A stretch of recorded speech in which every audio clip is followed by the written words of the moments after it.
In this video, it is the DEERC 209E brushless four-wheel drive 10th scale basher. If you're new to the channel, welcome. My name is Troy. This is RoadsideRC. You'll tend to find me bashing or crawling or drifting or racing, plus doing product review videos and how-tos. Let's get started by seeing what's included in the box. There's a quick start manual guide with loaded diagrams with part numbers. We have the basic controller that comes with a lot of these, and you're going to need 3 AA batteries to get it up and running. Lithium ion batteries here, 1500 total milliamp hour. It'll work fine. Just normally used to seeing LiPo in these kind of vehicles. There's a whole host of spare control arms, some tools, spare body clips and body mounts and other nuts, a wrench, and a USB charger that you can use to charge this battery. And now to the truck itself. I love the paint job. The kind of matte black with the shiny black and all that looks cool. Stickers are already on it, so you don't have to worry about that. Body feels a little bit kind of up and off of the chassis though. There's a lot of space in here. It's an interesting design choice. I guess it's probably not going to get beaten up as much that way. Tires here really shallow. No foams inside of it. Big bumper on the front with some LEDs, which is fun. You see that bounce? There's no oil in those shocks, and so that's a basic, really kind of budget entry there for that. Wheelie bar back here. Very curious if this thing actually does pull a wheelie like that. That'll be fun if it does. Small wing back here, mounted noticeably to the body. That is not awesome.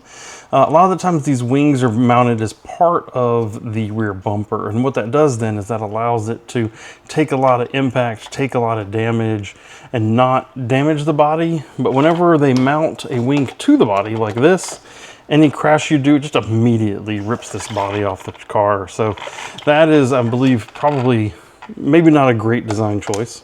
I do like that these body clips are actually tethered together like this, so you cannot lose them.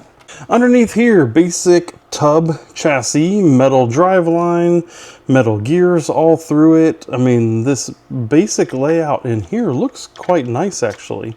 The honeycomb pattern plus the tub design of the chassis means that it should be nice and durable. We do have, it is a micro servo. It is not a standard 10th scale servo. 45 amp ESC. That is like a 380 size motor in this thing. We saw with the spare control arms that they were fixed. There is no adjustment. There's no adjustability here in these turnbuckles either.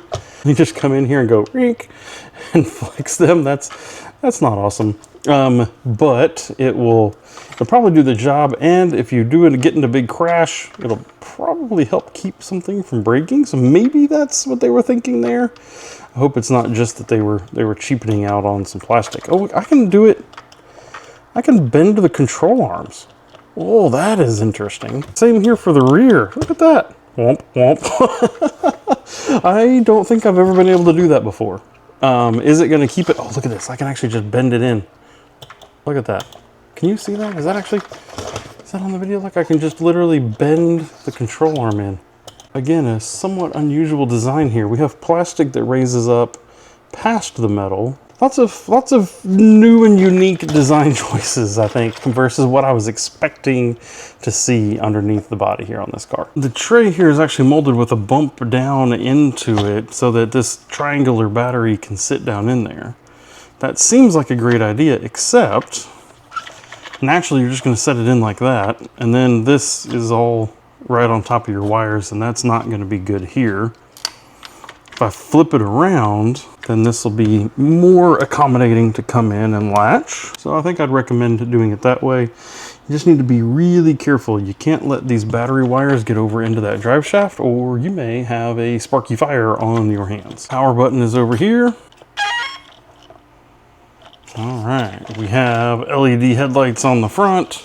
Steering works nicely. Woo, it's got decent speed to it. We're not setting any speed records though. Oh, that was interesting. So that's a big delayed throttle. So from a start, if I just nail it, See how that power ramps in? I mean, it's got good power. Okay, I think I take back some of my previous criticisms. That is, that's more silly fun than I thought it was gonna be.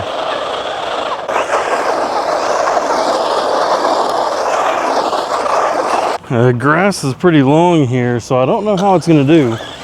I can feel it bogging down a little bit with that 380 motor in it.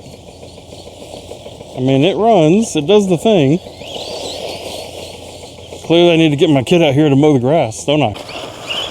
Bouncy suspension, that's just that non-oil filled shocks. That's just how it's gonna be.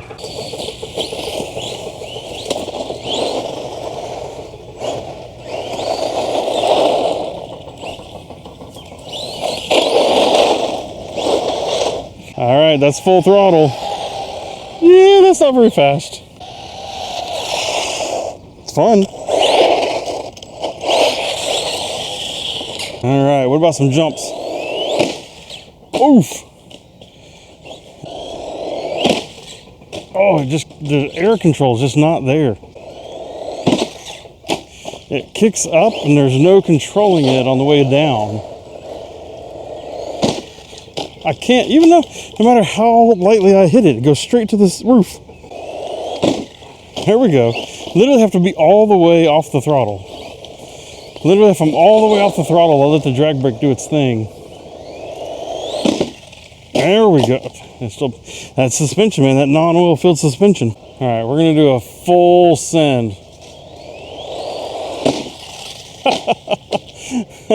Feel obligated. If it can do that, can it backflip? Oh, it is not backflipping. Just not enough wheel speed. Back from the test drive, the wheels and tires look fine. The body took some hits, but it is, so far it's dirty, but other than that, it looks great. Underneath here, everything looks completely in good shape.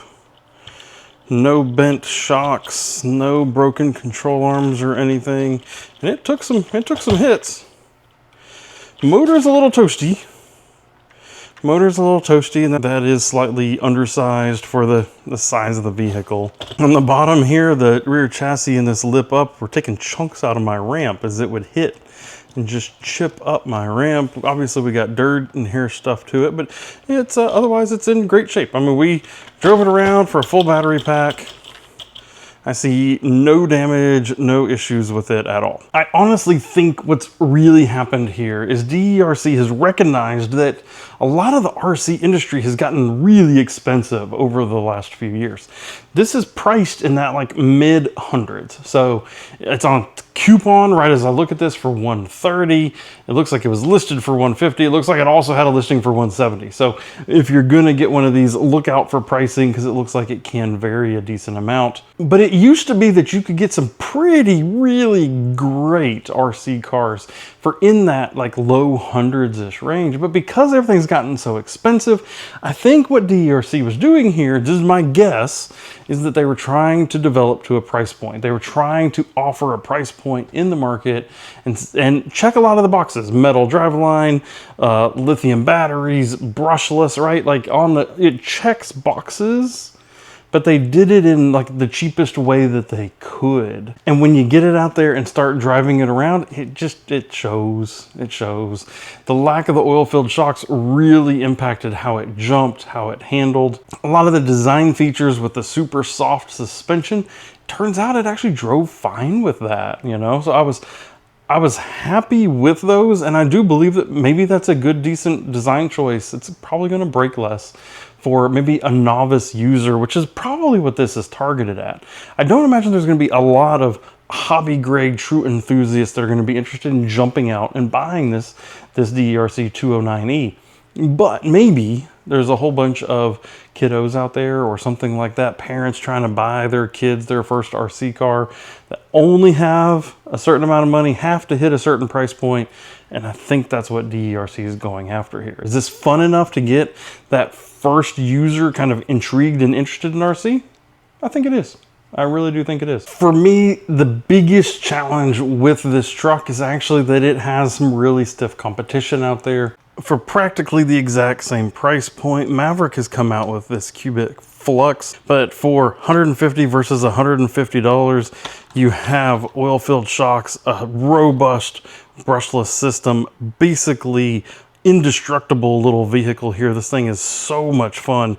It is probably one of the best little monster trucks that you can get. Size is different. It is going to be smaller, and so you're getting off that, you have that trade-off here. But this is a whole lot more vehicle than this is. You can get it plus your parts and all that at a major online retailer, A Main Hobbies. It's a little bit of a struggle. I think that's what you have to consider, is the bigger size worth some of the less features, or would you like more features, more solid build, but give up a little bit of that size? If you are curious about this actual DEERC 209E, there'll be a link to it down in the video description if you think that it is right for you and you want to pick it up. If you don't, and you think that there's something different that's probably better for you, I have a whole vehicle review playlist that's going to be popping up over here to your right that'll include things like this Maverick Cubit. And I hope to see you in some of those videos. Thank you for watching, and goodbye.